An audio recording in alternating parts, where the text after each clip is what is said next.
Hello everybody, I hope all of you are doing good. I am Deepika from Learnohub, एक ऐसा free learning platform जहां पर आप पढ़ सकते हैं physics, chemistry, maths, biology and SST absolutely for free only at learnohub.com।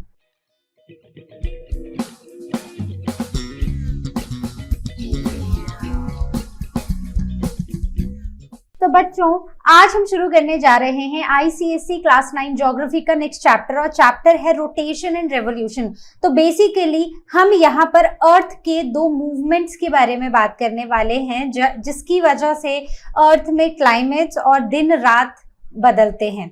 तो without wasting any time, let's get started. तो बच्चों, क्या आपने कभी सोचा है कि ये दिन और रात कैसे बदलते हैं? सूरज हमेशा ईस्ट से ही क्यों उगता है और वेस्ट में क्यों सेट हो जाता है? कैसे वेदर्स, कैसे क्लाइमेटिक कंडीशंस चेंज होती हैं अर्थ के ऊपर? तो आज हम यही सब कुछ पढ़ने वाले हैं, जहां पर हम दिन रात का मैजिक देखेंगे, लीप ईयर का फंडा समझेंगे, इक्विनॉक्स के बारे में भी डिस्कस करेंगे। तो अपना स्पेस सूट पहन के एकदम तैयार हो जाओ, क्योंकि आज का सफर बहुत ही इंटरेस्टिंग होने वाला है। Rotation and revolution, the two movements of the earth. तो apparent movements of the celestial body. तो अगर हम अपने सेलेस्टियल बॉडीज की बात करें, सन, मून, एस्ट्रॉइड्स, इन सब की बात करें ना, तो हमें लगता है ना कि ये स्काई में ना घूम रहे हैं, ये मूव कर रहे हैं। ऐसा ही लगता है। ऐसा लगता है कि सूरज घूम रहा है, ईस्ट से राइज हुआ था और वेस्ट में जाके सेट हो जाएगा, कुछ ऐसा ही लगता है। लेकिन एक्चुअली होता क्या है कि ये एक ना इल्यूजन है। इल्यूजन इस तरह से है कि सन नहीं घूम रहा है, बल्कि हम मूव कर रहे हैं। मतलब कि अर्थ घूम रही है, हम तो उसी जगह पर हैं, बट अर्थ घूम रही है। So earth is moving, that is rotating and revolving, giving an illusion that celestial bodies are moving. तो इससे हमें लगता है कि स्टार्स घूम रहे हैं, जो भी है वो सब कुछ घूम रहा है। लेकिन we do not feel earth rotation because we are moving along with the earth. तो अभी हमारी जो अर्थ है वो ऐसे घूम रही है। तो घूमते घूमते ना हम भी अर्थ के ऊपर घूम रहे हैं। तो हमें ऐसा नहीं लगेगा कि अर्थ घूम रही है, हमें ये लगेगा कि सन, मून, ये सब घूम रहे हैं या फिर स्टार्स घूम रहे हैं। तो why sun seems to move? तो अब ऐसा क्यों है कि ऐसा लगता है कि sun rises in the east और फिर वो मिड डे में बिल्कुल हमारे हाईएस्ट पॉइंट पर पहुंचता है और फिर वेस्ट में सेट हो जाता है, कुछ ऐसा ही लगता है। So this is all due to the rotation of the earth from west to east. अब देखो, एक चीज है कि सन rises in east and sets in west, और अर्थ की जो रोटेशन है it is from west to east.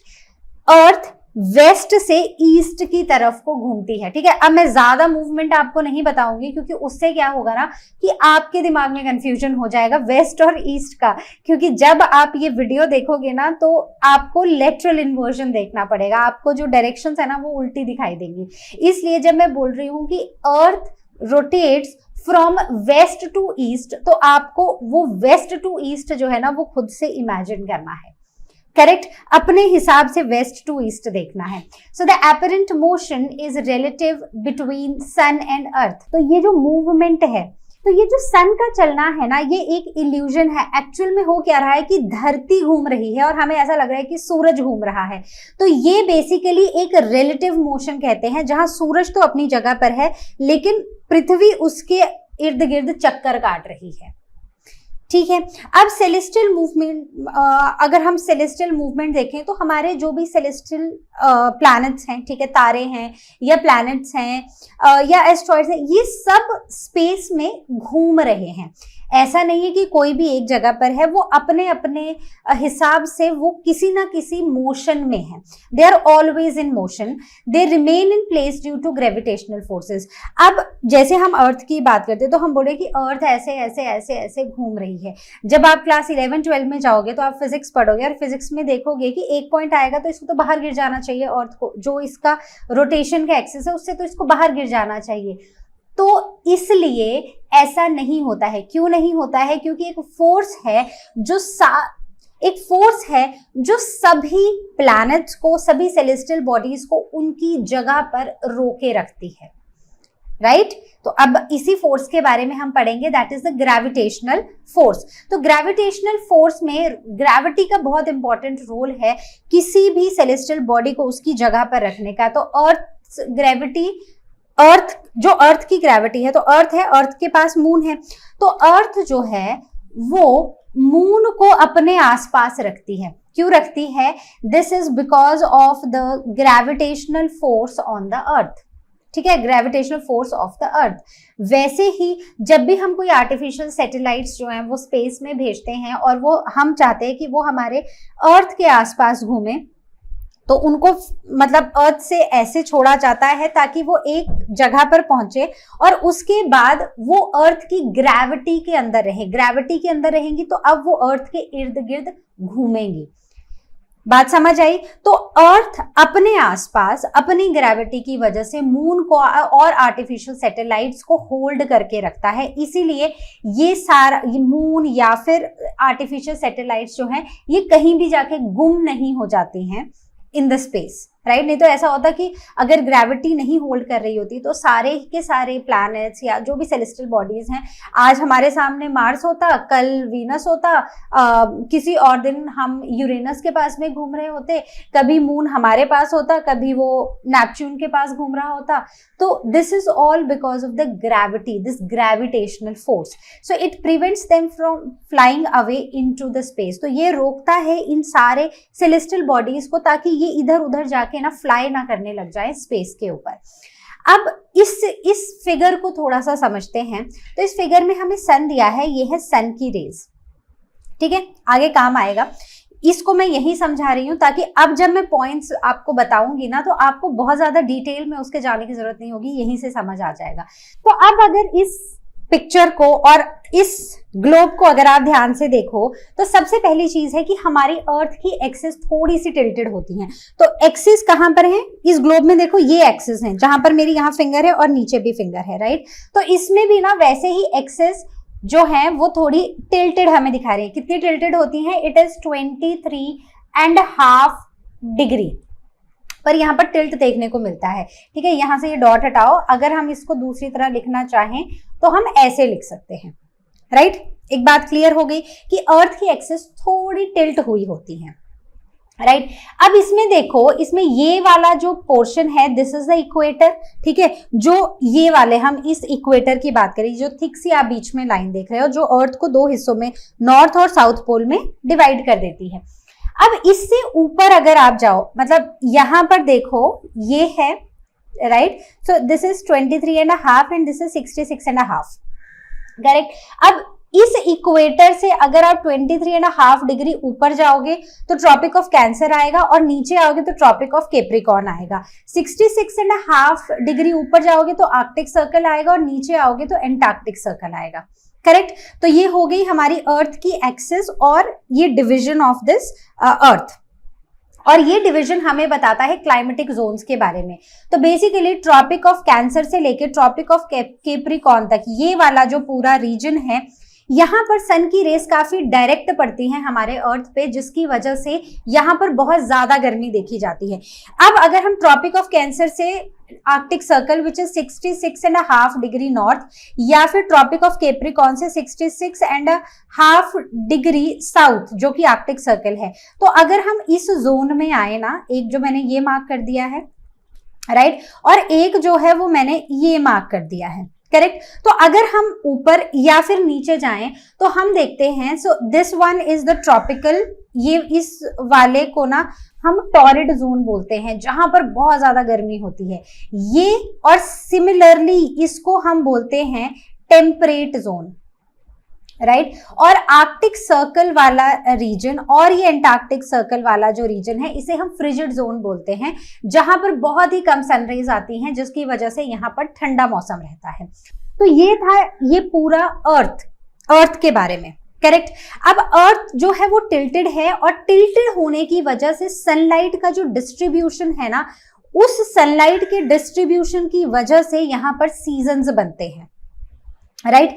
अब अर्थ की अगर हम दो मेजर मूवमेंट्स की बात करें, एक तो होती है रोटेशन, एक होती है रेवोल्यूशन। रोटेशन क्या होती है? रोटेशन होती है कि अर्थ जो है ना वो वेस्ट से ईस्ट की तरफ रोटेट कर रही है, ठीक है? तो ये वेस्ट से ईस्ट की तरफ रोटेट कर रही है। एक रोटेशन 24 आवर्स में कंप्लीट होता है, कितने आवर्स में? 24 आवर्स। 24 आवर्स मतलब हम बात कर रहे हैं एक दिन की। और इसी रोटेशन की वजह से क्या होता है, दिन और रात होते हैं। जैसे अगर आप रिकॉल करोगे तो जब हमने लैटिट्यूड्स और लॉन्गिट्यूड्स पढ़ा था, तो लैटिट्यूड्स और लॉन्गिट्यूड्स में ना, लैटिट्यूड क्लाइमेट को अफेक्ट कर रहा था और लॉन्गिट्यूड जो था वो टाइम जोन्स बना रहा था। ठीक है, तो वैसे ही रोटेशन ऑफ द अर्थ वो बताती है हमें दिन, उसकी वजह से दिन और रात होते हैं।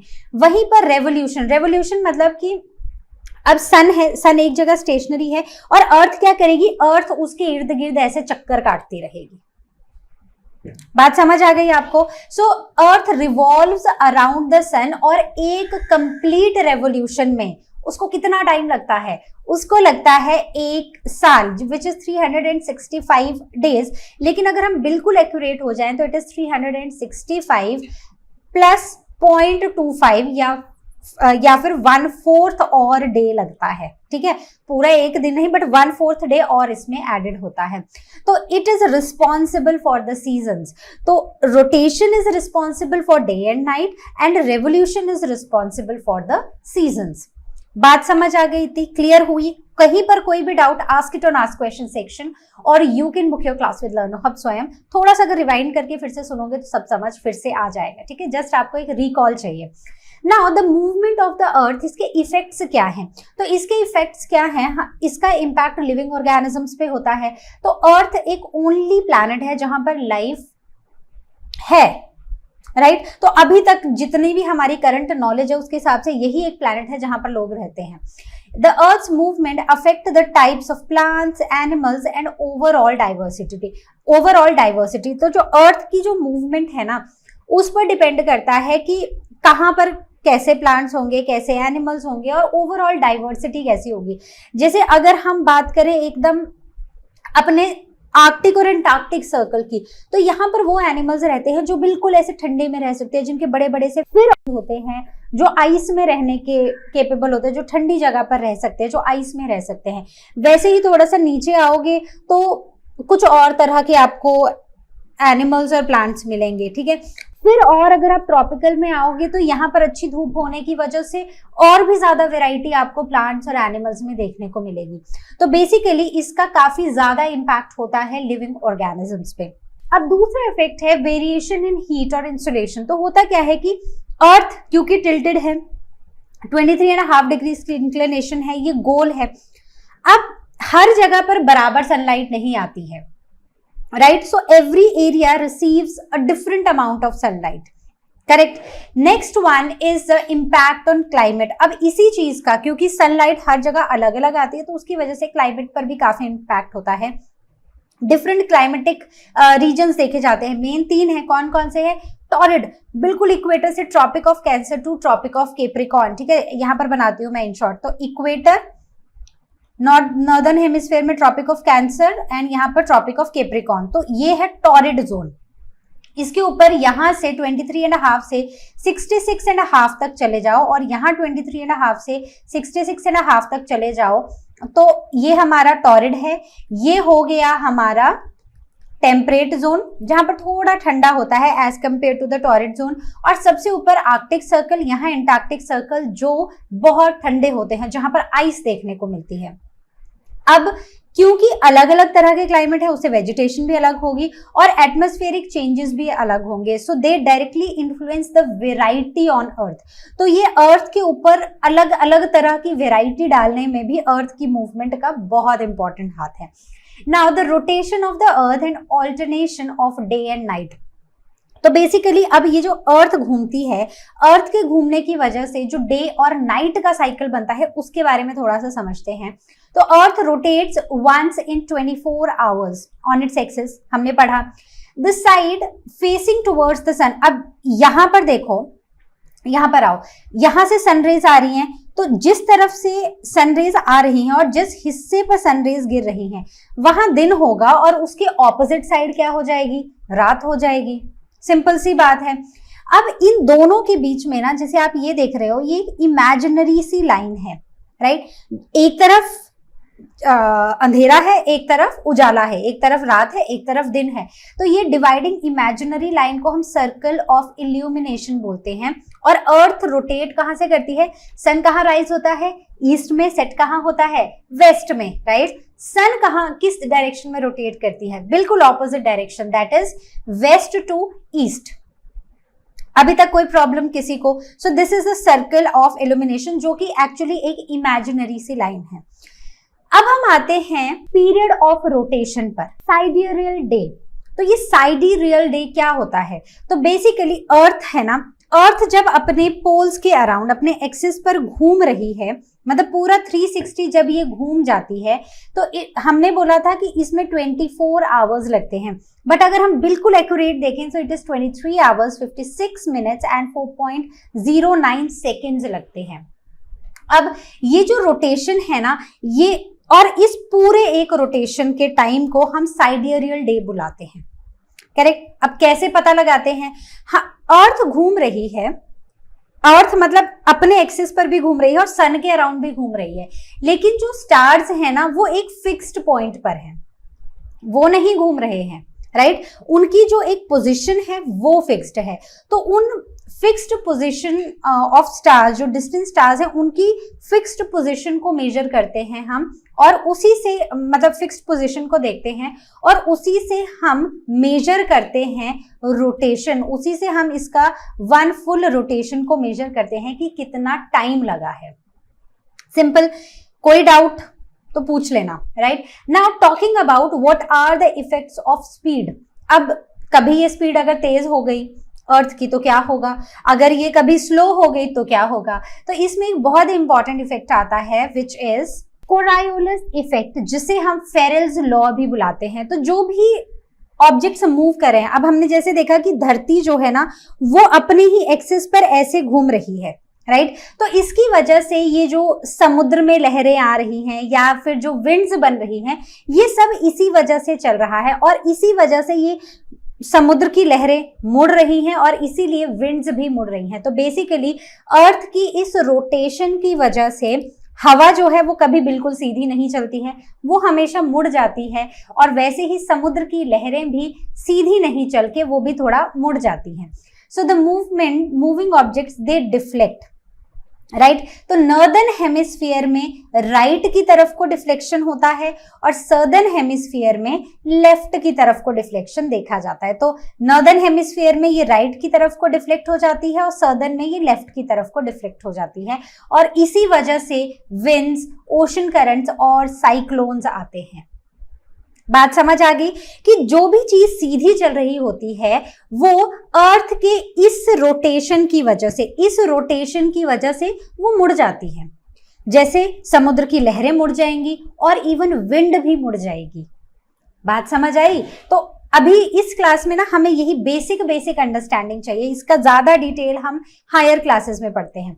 नाउ द एटमॉस्फेरिक चेंजेस, इन्हीं की वजह से साइक्लोन्स, एंटी साइक्लोन्स और विंड पैटर्न्स आते हैं। मतलब ये जो तूफान बनता है, उल्टा तूफान बनता है, ये दोनों ही हेमिस्फेयर में अलग अलग तरीके से घूम जाते हैं। तो ये भी किसकी वजह से है? ये भी है because of the rotation of the earth. तो ये हवा के जो प्रेशर और डायरेक्शन में बदलाव आते हैं ना, या चेंजेस आते हैं, वो भी अर्थ की रोटेशन की वजह से ही होता है। Clear? Now the air pressure belts. अब तीसरा इफेक्ट क्या है of the rotation, speed of rotation. तो there is unequal speed of rotation causing bulging of equator and flattening of the poles.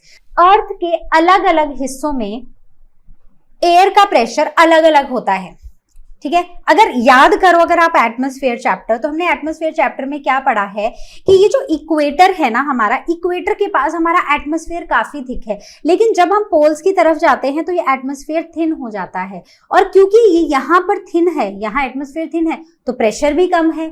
यहाँ पर एटमॉस्फेयर थिक है तो यहाँ पर प्रेशर भी ज्यादा है। तो यहाँ से ऊपर की तरफ को उठेगी हवा और इस टमी को थोड़ा सा मोटू सा कर देगी, अर्थ के टमी को, which is the equator, right. वहीं पर पोल्स पर ना जो अर्थ होती है वो थोड़ी सी फ्लैट होती है, राइट। तो ये फर्क होता है एयर प्रेशर का। इक्वेटर पर प्रेशर ज्यादा है तो ये ऐसे एकदम मोटू सा पेट हो जाएगा अर्थ का। लेकिन वहीं पर अगर हम पोल्स की तरफ जाते हैं तो यहाँ पर एयर प्रेशर भी कम है, तो यहाँ पर अर्थ थोड़ी फ्लैटेंड हो जाती है, पोल्स के पास अर्थ थोड़ी फ्लैट देखने को मिलती है। तो ये सब रोटेशन के अलग अलग स्पीड्स की वजह से होता है, क्योंकि इक्वेटर के पास स्पीड ज्यादा है और जैसे जैसे हम पोल्स के पास जाते हैं यही स्पीड कम हो जाती है। Now the effects of rotation, rotation का इफेक्ट, फर्स्ट मेन इफेक्ट हमें पता है that is the day and night. तो दिन होना और रात होना, it is all due to the rotation of the earth. अगर सन यहाँ है, सन तो स्टेशनरी है लेकिन अर्थ तो घूम रही है, तो जिस साइड पर अर्थ के बिल्कुल सामने ऊपर सन है वहां धूप है, वहां पर दिन है, और दूसरी जगह अगर यहाँ पर धूप है अभी तो इस तरफ क्या है, इस तरफ दिन है तो यहाँ पर रात है। So this is the first major effect. Now the temperature variations, तो ये जो डे है, द डे एब्जॉर्ब, दिन में सन की हीट एब्जॉर्ब करती है अर्थ, और नाइट में हीट रेडिएट हो जाती है वापस से, जिसकी वजह से ठंडी हमें देखने को मिलती है। तो दिन के समय सूरज की रोशनी से धरती गर्म हो जाती है और रात को क्योंकि धूप चली जाती है और अर्थ भी जो है वो हीट को रिलीज करती है, इसकी वजह से धरती ठंडी हो जाती है। Now the apparent movement of the celestial bodies. Now sun seems to rise in the east and sets in the west due to the earth's rotation, but actually ये एक illusion है, सन नहीं घूम रहा है, अर्थ घूम रही है। अब जैसे अगर आप एक फास्ट मूविंग ट्रेन में बैठे हो ना, तो आपको लगेगा कि आप बाहर देख रहे हो तो आपको लगेगा कि वाओ, पेड़ भी जा रहे हैं, घर भी जा रहे हैं, बट एक्चुअली पेड़ और घर नहीं जा रहे हैं, आप जा रहे हो, राइट। तो वैसा ही आप अर्थ पे बैठे हो जो रोटेट कर रही है, आपको लग रहा है कि सन जा रहा है, बट सन नहीं जा रहा है, हम जा रहे हैं। The direction, so this is all illusion. Now the direction of rising and setting of sun, moon and stars. तो ये होता है due to the rotation of the earth from west to east.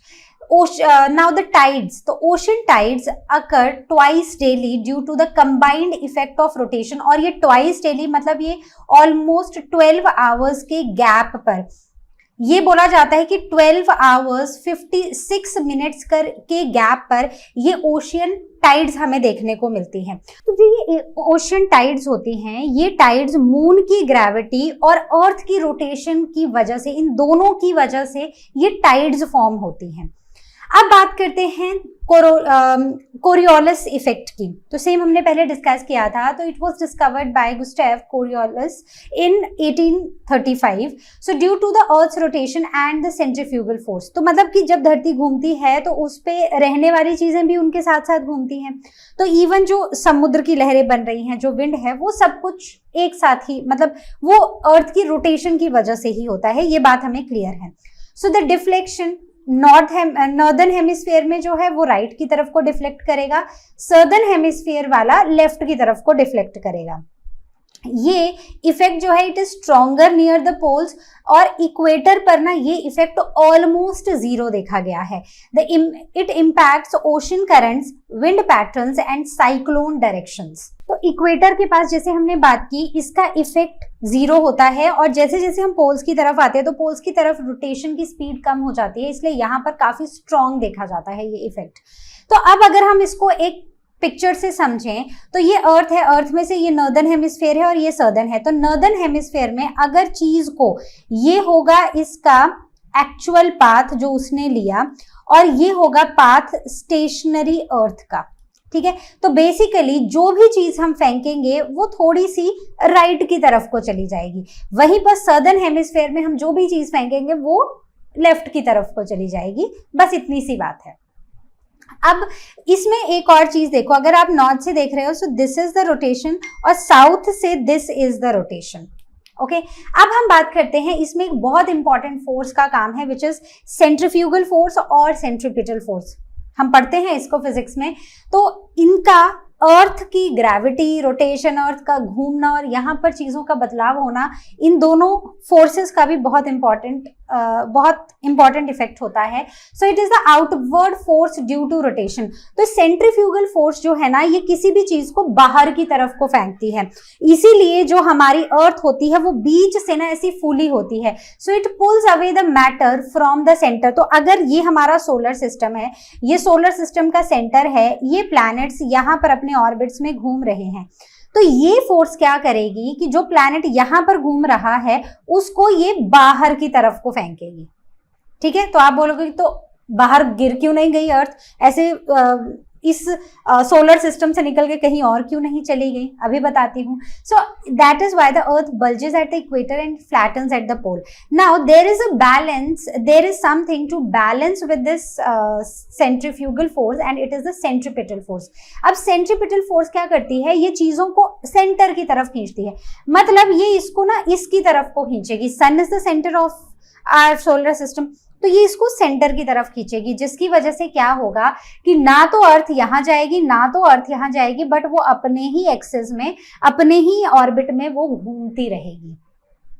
बात क्लियर हुई, कहीं पर कोई doubt? तो दो फोर्सेस हैं, सेंट्रीफ्यूगल और सेंट्रीपिटल। सेंट्रीफ्यूगल फोर्स जो है वो उसको बाहर की तरफ को फेंकेगी, सेंट्रीपिटल फोर्स जो है वो उसको अंदर की तरफ को, सन की तरफ को खींचेगी, क्योंकि सन का भी अपनी ग्रेविटी है जिसकी वजह से सारे प्लैनेट्स उसके अराउंड घूम रहे हैं।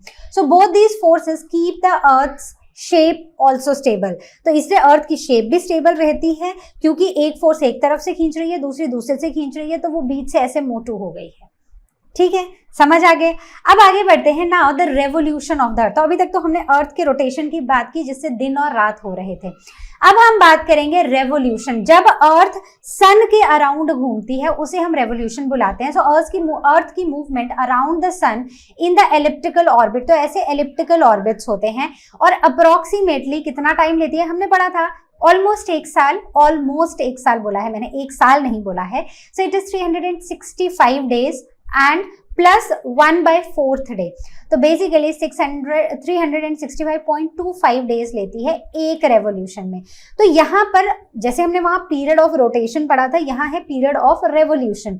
तो इसमें ना 2 ईयर्स होते हैं, एक होता है ट्रॉपिकल ईयर, एक होता है कैलेंडर ईयर। तो ट्रॉपिकल ईयर के हिसाब से एक साल में इतने दिन होने चाहिए, लेकिन हमारे कैलेंडर के हिसाब से हमारे एक साल में 365 डेज ही होते हैं, राइट। तो अगर आप थोड़ा सा ध्यान दो तो हर साल, हर 4 साल बाद हम फरवरी के 28 डेज में एक दिन और जोड़ देते हैं। तो यही एक एक्स्ट्रा दिन जो होता है, ये होता है 4 साल की मेहनत अर्थ की। तो बेसिकली हम 1/4 प्लस 1/4 प्लस 1/4 करते हैं और ये क्या हो जाता है, it is equal to now 1 day. और इस 1 डे को हम फरवरी के 29th डे बना देते हैं।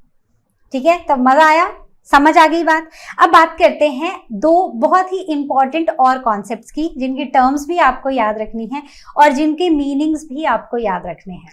पेरीहीलियन और एफीहीलियन। तो पेरीहीलियन क्या होता है, अगर हम अर्थ और सन के बीच का डिस्टेंस देखें तो अगर ये अर्थ है, ये सन है और अर्थ है, अगर हम इसके बीच का मीन डिस्टेंस देखें तो वो कुछ 150 मिलियन किलोमीटर है, करेक्ट। अब ये जो दोनों कॉन्सेप्ट हैं ये क्या बताते हैं, पेरीहीलियन, पेरी मतलब पास या near, P for peri, P for पास, ऐसे याद रखना। So it is nearest to the sun. ये होता है वो समय जब अर्थ सन के सबसे पास होती है। सबसे पास मतलब कि पूरे साल में सबसे पास इसी दिन पर होती है और वो आता है अराउंड 3rd जनवरी। तो यहाँ पर distance between the sun and the earth is 147 million kilometre. दूसरी टर्म है हमारी एफीहीलियन, जहां पर अर्थ और सन के बीच में मैक्सिमम डिस्टेंस होता है and it is around 4th जुलाई और इससे distance the distance is 152 million kilometre. अब इससे सोलर रेडिएशंस का अर्थ पे आना थोड़ा स्लाइट डिफरेंस होता है, मतलब स्लाइटली वेरिएशंस देखते हैं हम, लेकिन कुछ खास सीजन्स पे या अर्थ की रोटेशन पे, इन सब पे कोई खास फर्क नहीं पड़ता है, राइट। बट ये दोनों टर्म्स इंपॉर्टेंट हैं। तो अब जैसे अगर आप देखो ये सन है, तो सन जो है वो 3rd जनवरी को सबसे पास होता है अर्थ के, विच इज 147 मिलियन किलोमीटर, और 6th जुलाई या 4th जुलाई के आसपास, 6 to 4 जुलाई, मतलब it is around, it is not exactly the date. तो यहाँ पर इनका डिस्टेंस 152 मिलियन किलोमीटर हो जाता है, ठीक है, सिंपल सी टर्म्स है। बाकी ये इक्विनॉक्स और ये सब अभी हम पढ़ेंगे, don't worry. Now the speed of revolution, तो अब अगर हम स्पीड की बात करें तो जो एवरेज स्पीड होती है अर्थ की, it is about this much kilometre per hour, या फिर हम 30 किलोमीटर पर सेकेंड बुला सकते हैं। अब ये जो स्पीड है ना, it very slightly depending on the position in orbit. अब इसकी जो वेलोसिटी है ना, वो पेरीहीलियन में सबसे ज्यादा होती है अर्थ की वेलोसिटी। जब सन के ये पास होती है तब अर्थ की वेलोसिटी सबसे ज्यादा होती है। और अगर आप स्पेस में हो और आप स्पेस से अर्थ को देख रहे हो तो आपको ऐसा लगेगा कि हमारी अर्थ जो है वो एंटी क्लॉकवाइज घूम रही है। ठीक है, तो ये एंटी क्लॉकवाइज घूम रही है अर्थ सन के अराउंड, राइट। अब हम बात करते हैं inclination of axis and its significance. ये जो इंक्लिनेशन है एक्सिस का और उसका सिग्निफिकेंस क्या होता है, तो यहाँ पर अगर हम देखें, अगर सबसे पहले हम फिगर में आए तो फिगर में देखो ये इक्वेटर की लाइन होनी चाहिए जो बिल्कुल सेंटर से पास हो रही है, लेकिन हमें पता है कि अर्थ अपनी एक्सिस के अराउंड ना थोड़ी सी टिल्टेड होती है, इसीलिए ये इक्वेटर की लाइन कुछ यहाँ बनती है। बात क्लियर हुई। अब इक्वेटर की लाइन यहाँ है हमारी। अब इस इक्वेटर की लाइन के हिसाब से हम टिल्ट देखते हैं, तो अर्थ जो है वो जिस एक्सिस पर रिवॉल्व होती है, जो उसका प्लेन है रेवोल्यूशन का, जिसे प्लेन ऑफ एक्लिप्टिक भी बुलाते हैं, वो प्लेन वहां पर जो एंगल होता है इट इज 66.5। अगर मान लो हम यहां पर देखते हैं तो इस परपेंडिकुलर के साथ जो हमारा एंगल बन रहा है ना, दैट इज 23.5 डिग्री, और यहां पर ये होता है 66.5 डिग्री, ये वाला। ठीक है, ये वाला एंगल है 66.5, ये वाला है 23.5 डिग्री। तो इसकी वजह से अगर ये सिर्फ 23.5 डिग्री होता तो पूरे अर्थ पर ना ये दिन रात का इतना ज्यादा कॉन्सेप्ट नहीं रहता, और ना ही तो यहाँ पर सीजन्स इतने डिफाइंड होते। तो इसीलिए अगर हम इस पिक्चर को फिर से देखें तो इस पिक्चर में हम देखते हैं कि इस टिल्ट के ऊपर जो पोल आता है that is the north pole, और इसके एक्सट्रीम साउथ में जो पोल आता है that is the south pole. तो इसके 90 डिग्री पे 90 डिग्री नॉर्थ होता है और इसके 90 नीचे को 90 डिग्री साउथ होता है, और इसे प्लेन ऑफ एक्लिप्टिक बुलाते हैं हम। ठीक है, अब नॉर्थ पोल जो है, नॉर्थ पोल जो है it is 90 degree north of the equator, south pole is 90 degree south of the equator. Why is this inclination important? Because इसी इंक्लिनेशन की वजह से सीजन्स और वेरिएशंस होती हैं सनलाइट में। कहीं ज्यादा, कभी दिन लंबा है, कभी रात लंबी है, कभी दिन और रात बराबर हैं। So this is all because of this revolution और दिस प्लेन ऑफ रेवोल्यूशन। अब इतना अगर आप समझ गए हैं तो आगे बढ़ते हैं। Now the special characteristics of axis. तो इसके ना कुछ स्पेशल कैरेक्टरिस्टिक्स होते हैं, जैसे एक्सिस जो है वो they maintain a fixed angle with the plane of ecliptic. Then axis always point in the same direction during the revolution. तो ये जो एक्सिस है ना, ये हमेशा रेवोल्यूशन के टाइम पर भी ना सेम ही डायरेक्शन में फेस करती हैं। ऐसा नहीं होगा कि इनकी जो डायरेक्शन है वो चेंज हो जाएगी। मैं इसको आपको एक पिक्चर के थ्रू समझाती हूँ।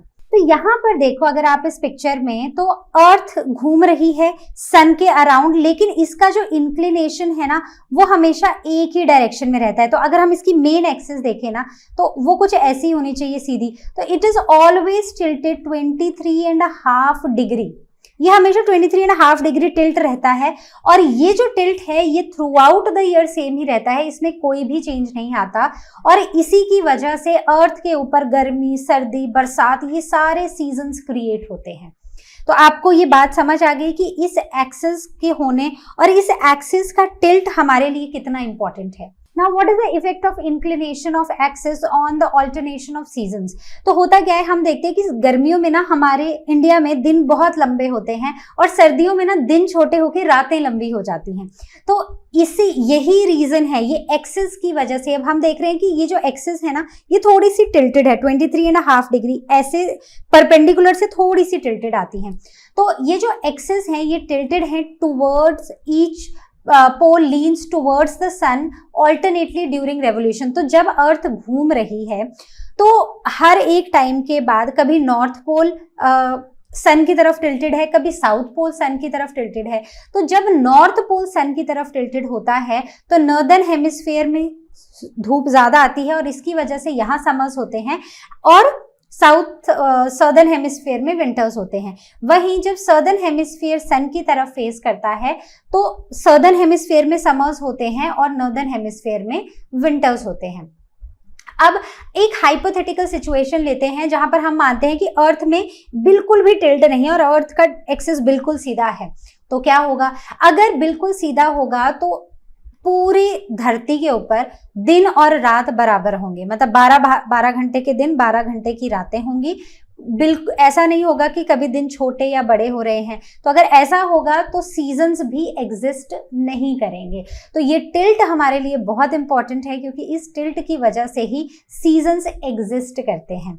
अब आगे बढ़ते हैं। Now the revolution of the earth and the seasonal changes. तो revolution of earth and the seasonal changes, तो जैसे हमने देखा कि अर्थ की एक्सिस थोड़ी सी टिल्टेड है और इसी रेवोल्यूशन और एक्सिस के इंक्लिनेशन की वजह से, तो अगर हम इसको एलिप्टिकल प्लेन से देखें तो ये टिल्ट 66.5 है और अगर हम इसको परपेंडिकुलर से देखें तो ये 23.5 है। ऐसा ही है। अब टोटल करो 90 होता है कि नहीं, करो टोटल करके बताओ मुझे। तो नॉर्थ पोल जो है वो हमेशा पोल स्टार की तरफ ही पॉइंट होता है और इसी की वजह से temperature changes, length of day and night की वेरिएशंस और seasons of the years exist करते हैं। तो इफेक्ट्स क्या हैं रेवोल्यूशन के? There is the change in the altitude of the sun. So sun जो है वो कब overhead position पर होता है उसके हिसाब से equinox और solstice जैसी कंडीशंस बनती हैं। जैसे कि अगर हम देखें तो 21 मार्च और 23 सितंबर को सन इक्वेटर के बिल्कुल ऊपर होता है, बिल्कुल ओवरहेड, मतलब इक्वेटर में इन 2 दिनों में सन जो है वो बिल्कुल ओवरहेड होता है और इस सिचुएशन को हम इक्विनॉक्सिस बुलाते हैं। वहीं पर जून 21 को ट्रॉपिक ऑफ कैंसर, तो ये अर्थ है, इक्वेटर पर सन ओवरहेड होता है ऑन मार्च 21 एंड 23, राइट, और इस सिचुएशन को हम इक्विनॉक्सिस बुलाते हैं। ओके, अब आते हैं tropic of cancer and tropic of capricorn पर। तो ट्रॉपिक ऑफ कैंसर होता है यहाँ पर 21 जून को। तो इंडिया में सबसे बड़ा दिन कौन सा होता है, मतलब अगर हम बात करें सबसे बड़ा दिन कौन सा है, सबसे बड़ा दिन हमारे लिए नॉर्दर्न हेमिस्फीयर में है 21 जून, क्योंकि वो दिन होता है जब सन बिल्कुल ट्रॉपिक ऑफ कैंसर के ऊपर होता है, बिल्कुल सीधा ऊपर, तो जिसकी वजह से यहाँ पर समर सॉल्स्टिस देखा जाता है। वहीं पर 22 दिसंबर को यही सन ट्रॉपिक ऑफ कैप्रिकॉर्न के बिल्कुल ओवरहेड होता है। तो उस टाइम क्या होता है, 21 जून को नॉर्दर्न हेमिस्फीयर में सबसे लंबा दिन और सबसे छोटी रात देखी जाती है, और वहीं पर 22 दिसंबर को सबसे छोटा दिन, ठीक है, मैं नॉर्दर्न हेमिस्फीयर की बात कर रही हूं, और सबसे लंबी रात देखी जाती है। So this is all related to the northern hemisphere. मैं यहाँ पर सदर्न हेमिस्फीयर की बात नहीं कर रही हूँ। तो 21 जून को जब ट्रॉपिक ऑफ कैंसर के ऊपर बिल्कुल ओवरहेड सन होता है तो नॉर्दर्न हेमिस्फीयर में सबसे लंबा दिन और सबसे छोटी रात होती है, और यही सन जब 22 दिसंबर को आकर ट्रॉपिक ऑफ कैप्रिकॉर्न के ऊपर चला जाता है तो सबसे छोटी रात और सबसे छोटा दिन और सबसे लंबी रात देखी जाती है नॉर्दर्न हेमिस्फीयर में, जिसे हम समर सॉल्स्टिस और विंटर सॉल्स्टिस के नाम से जानते हैं फॉर नॉर्दर्न हेमिस्फीयर। तो अब यहां पर देखो तो इस पिक्चर में आपको यही बताया है, बीच में है सन और 21 मार्च को और 23 सितंबर को अर्थ के इक्वेटर के बिल्कुल ऊपर होता है सन। तो सन जो है वो ओवरहेड होता है इन दोनों दिन, तो इसे हम स्प्रिंग इक्विनॉक्स और ऑटम इक्विनॉक्स बुलाते हैं। वहीं पर 21 जून को समर सॉल्स्टिस होता है नॉर्दर्न हेमिस्फीयर का, और 22 दिसंबर को विंटर सॉल्स्टिस होता है। Simple, clear. अब बात करते हैं इक्विनॉक्स की, थोड़ी डिटेल्स लेते हैं। तो it occurs on 21 March and 23 सितंबर, day and night are equal, that is 12 hours each, तो बिल्कुल बराबर दिन हो चुके होते हैं एवरीवेयर ऑन द अर्थ, मतलब सब जगह अर्थ के ऊपर। वहीं पर अगर हम समर सॉल्स्टिस की बात करें, सो समर सॉल्स्टिस में sun is overhead the tropic of cancer, tropic of cancer के बिल्कुल ऊपर होता है, longest day shortest night in the northern hemisphere, which is जो वहां पीछे NH लिखा हुआ था। यहाँ पर 24 आवर्स डे लाइट होती है आर्कटिक सर्कल में, और सदर्न हेमिस्फीयर में विंटर्स आए होते हैं। तो जब समर सॉल्स्टिस होता है तो नॉर्दर्न हेमिस्फीयर में समर्स होते हैं और सदर्न हेमिस्फीयर में विंटर्स होते हैं।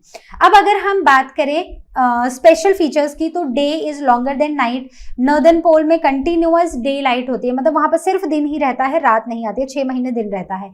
Day length increases with increasing latitude of the north and the opposite seasons in southern hemisphere, winter and darkness in the Arctic ocean. तो आर्कटिक में क्या है, दिन है, और एंटार्क्टिक में क्या है, विंटर है और बिल्कुल रात है। अब आते हैं हम विंटर सॉल्स्टिस पे, जो दिसंबर 22 को होता है। तो इसके फीचर्स क्या हैं कि सन बिल्कुल ट्रॉपिक ऑफ कैप्रिकॉर्न के ऊपर होगा, तो ये है equator, this is tropic of cancer, और नीचे सदर्न हेमिस्फीयर में है ट्रॉपिक ऑफ कैप्रिकॉर्न, राइट। तो यहां पर 22 दिसंबर को सन बिल्कुल ओवरहेड होता है, right. So sun is overhead, so 24 hours day light in the south pole, तो यहां पर डे लाइट होती है 24 hours in the south pole. और वहीं पर अगर आप आर्कटिक में जाओगे ना, तो अब यहां पर क्या होगी, सदर्न हेमिस्फीयर में क्या होगा, सदर्न हेमिस्फीयर में होंगी समर्स, और ऑपोजिटली नॉर्दर्न हेमिस्फीयर में क्या हो जाएंगी, विंटर्स हो जाएंगी। ठीक है, इसके कुछ स्पेशल फीचर्स की बात करें तो sun shines directly on the tropic of capricorn, तो धूप बिल्कुल ट्रॉपिक ऑफ कैप्रिकॉर्न पे गिर रही होती है। अच्छा, एक बात याद रखना कि सन हमेशा ओवरहेड होता है सिर्फ इस रीजन में, किस रीजन में, इक्वेटर, ट्रॉपिक ऑफ कैंसर और ट्रॉपिक ऑफ कैप्रिकॉर्न, तो इस रीजन में ही कहीं पर भी आपको सन डायरेक्टली ओवरहेड दिखेगा। इसके सिवा जैसे आप ऊपर जाओगे या जैसे आप नीचे जाओगे, सन कभी भी डायरेक्टली ओवरहेड आपको नहीं दिखेगा। बात क्लियर हो गई। So day is longer in the southern hemisphere और नॉर्थ पोल में पूरी 24 आवर्स की डार्कनेस, तो मतलब कि जब समर सॉल्स्टिस है, ठीक है, तो यहां पर आर्कटिक सर्कल में क्या है, बिल्कुल 24 घंटे धूप, लेकिन जब विंटर सॉल्स्टिस आ जाता है तो यहीं पर अब पूरे 24 घंटे रात हो जाती है, और ऑपोजिट होता है एंटार्क्टिक सर्कल में। ठीक है, तो ये सिर्फ समझने वाली बात है, इसमें कुछ ज्यादा डिफिकल्ट नहीं है। Now the varying lengths of day and night, so length of day and night changes throughout the year due to earth tilt. अब अर्थ टिल्टेड है, अब इस और ये घूम भी रही है, तो इसकी वजह से ना दिन और रात की जो लेंथ है वो बढ़ती घटती रहती हैं।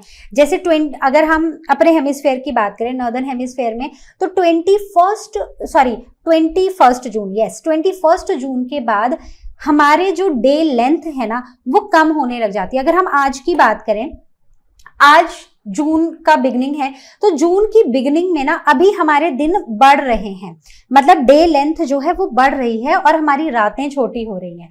जैसे ही 21 जून आएगा, दिन सबसे बड़ा होगा, रात सबसे छोटी होगी। 21 जून के बाद हमारे हेमिस्फेयर में, मतलब नॉर्दर्न हेमिस्फेयर में, अब दिन छोटे होने लग जाएंगे और रातें लंबी होने लग जाएंगी। बात समझ आ गई। फिर हम पहुंचेंगे 23 सितंबर में, तो 23 सितंबर को दिन रात ऑलमोस्ट पूरे वर्ल्ड में बराबर हो जाएंगे। अब जब हम पहुंचेंगे 22 दिसंबर, सबसे छोटा दिन होगा हमारा 22 दिसंबर को, और सबसे बड़ी रात होगी हमारी 22 दिसंबर को। अब 22 दिसंबर के बाद रातों की लेंथ छोटी होने लग जाएगी और डेज की लेंथ बढ़ने लग जाएगी। बात क्लियर हुई। तो ये थोड़ा सा कॉन्सेप्ट है, बहुत सिंपल है, बस इसको थोड़ा सा अपने दिमाग में सोचना है अच्छे से, और बहुत सिंप्लिसिटी से आपके दिमाग में ये बैठ भी जाएगा। Now beyond Arctic circle and Antarctic circle, that is 66.5 degree north and 66.5 degree south, continuous day and night occurs for months. तो मतलब वो ऐसे रीजन्स है ना जहां पर कंटिन्यूअसली दिन और कंटिन्यूअसली रात रहती है, काफी लॉन्ग टाइम के लिए, मतलब काफी मंथ्स के लिए। Then equator region sees almost equal days and night year round. तो जो एरियाज ना, मतलब अगर हम बात करें जो इक्वेटर के पास वाले रीजन्स हैं, मतलब जो एरिया इक्वेटर के पास में आता है, वहां पर पूरे साल दिन और रात ऑलमोस्ट बराबर रहती है। अच्छा, एक बहुत ही सिंपल सी चीज है, मैं आपको बताती हूँ। जैसे अगर आप ना साउथ में हो और अगर आप नॉर्थ में जाओ, तो साउथ में अगर आप केरला में बैठे हो ना, तो ऑलमोस्ट इस टाइम पर, मतलब अगर मैं अभी अपना आपको टाइम बताऊं तो मेरे यहाँ पर ना 6:30 हो रहे हैं। तो साउथ में ना अभी सनसेट हो चुका है और अंधेरा होना शुरू हो गया है, पूरी तरह डार्क नहीं हुआ है। वहीं पर अगर अभी आप नॉर्थ में चले जाते हो तो नॉर्थ में ना 7:30-8 बजे से पहले अंधेरा नहीं होगा। तो हमारी कंट्री में भी डे लेंथ जो है वो अलग अलग एरियाज में अलग अलग हैं। बात समझ रहे हो? तो आप ऐसा करना, आज ये जरूर बैठ के देखना कि आपके, अगर हम इंडिया में हैं तो जम्मू एंड कश्मीर में किस टाइम पर सनसेट हो रहा है, और अगर आप कन्याकुमारी में हो, केरला, तमिलनाडु, कुछ भी ले लो, ठीक है, कन्याकुमारी तो तमिलनाडु में आता है, बट आप कुछ भी ले लो, केरला, तमिलनाडु ले लो, तो वहां पर सनसेट और सनराइज का टाइम क्या है, तो आपको ह्यूज डिफरेंस देखने को मिलेगा उन दोनों टाइम्स में, ऑल्दो हम एक ही कंट्री में बैठे हैं। So this was all from our today session. I hope आपका पूरा कॉन्सेप्ट इस चैप्टर का क्लियर हुआ है। कहीं पर भी डाउट होगा, ask it on ask question section, और you can book your class with LearnoHub स्वयं। I see you next time with the next chapter. Till then you all take care, and as you all know, learner how मतलब free है पर best है।